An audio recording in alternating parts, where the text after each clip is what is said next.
The planet which is second is Mars. Mars is like a soldier, execution. Like मैं कर देता हूँ. जब मार्स स्ट्रांग होता है और वीनस के साथ कॉम्बिनेशन, उसका कोई ना कोई रिलेशनशिप होगा, साथ में होगा, सामने होगा, षष्टक अष्टक होगा, जो भी हो, मतलब अगर साथ में हो तो वो मार्स कहता है do it, let's go for it, I am just talking about pure relationship. वो लड़की का हाथ भी पकड़ लेगा. Love is an overrated word. Love is it's like ultimately it's all about nature. Nature has made male and female, that we have to, there is a tendency which is there. He may say, so he will have this tendency to execute what Venus wants. जितना मंगल strong नहीं होगा उतना आदमी डरपोक होगा. जितना मंगल strong होगा उतना आदमी वो courageous होगा. Male and female, it is like that. So this is how it works. Now the another planet which comes into play is Rahu. Rahu is a planet which says कि मैं ये दुनिया को नहीं मानता हूँ. I only think differently, out of the box. I'm not bothered. मेरे को जो करना है मैं अलग तरीके से करूंगा, मैं अलग सिस्टम से करूंगा. इट इज लाइक राहु इस कलयुग में देश काल पात्र में वीनस और राहु बहुत इंपॉर्टेंट प्लैनेट्स हो गए. ये जितना ये सब है, ये सब शुक्र राहु का खेल है. शुक्र अगर मान लीजिए कुंडली में वीनस और राहु साथ में बैठ जाते हैं, उस केस में किस तरह की चीज होती है? क्योंकि अभी आपने वीनस की प्लेसमेंट से बताया कि शुक्र राहु जो साथ, वेरी गुड क्वेश्चन. शुक्र राहु जो साथ होगा, as explaining you, then the person will become very shrewd and he will have relationships in different ways. He will be prone to relationships. And suppose Jupiter है, जो planet है, जो कि थोड़ा महात्मा planet समझ लीजिए, इसको समझाने के तरीके हैं. जुपिटर एक, तो वो देख लेगा, तो ये नहीं होगा कि उसमें वो खोगा कुछ नहीं.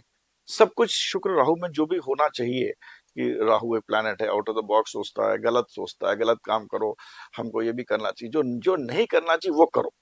राहु का रूल है, जो नहीं करना चाहिए वो करो. Let us try something big and different. वो करेंगे जरूर, मगर मान लीजिए उसको जुपिटर देख लेगा, तो ये नहीं कि वो नहीं होगा, मगर दुनिया को नहीं पता लगेगा. It will not be exposed.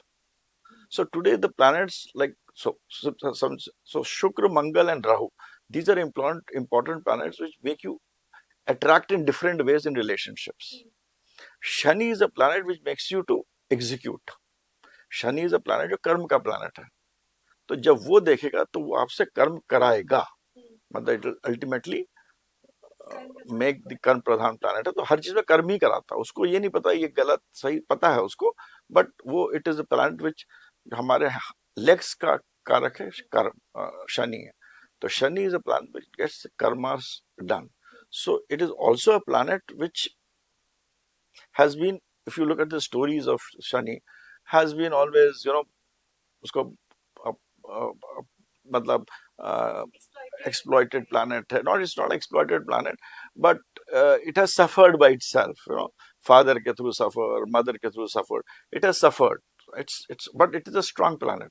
Ultimately, यही रीजन है कि शनि जो है वो सफरिंग्स आपको ज्यादा देता है. सफरिंग नहीं, शनि के बिना तो बड़ा आदमी बन ही नहीं सकता. Shani is a planet which is a relationship of Surya and Chhaya. Right. अब उनमें तो बहुत ही दोनों स्ट्रांग चीज है. Surya is a very strong thing and Chhaya, but Chaya was introduced by the actual wife. So there's a thing of deception in Shani. तो शनि जो है अपने लोअर मासेस और डिसेप्शन को दिखाता है. तो शनि जब भी इन्वॉल्व हो जाएगा, मंगल राहु के साथ शनि इन्वॉल्व हो जाएगा, तो in relationships only. Now this will not apply for profession.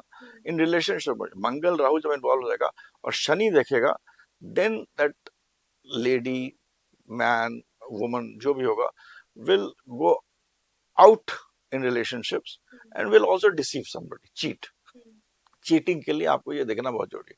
अगर मंगल राहु किसी का साथ में है और शनि देख रहा है, तो वो पुरुष, मंगल पुरुष होता है राहु का, तो वो पुरुष चीट जरूर करेगा. He will cheat.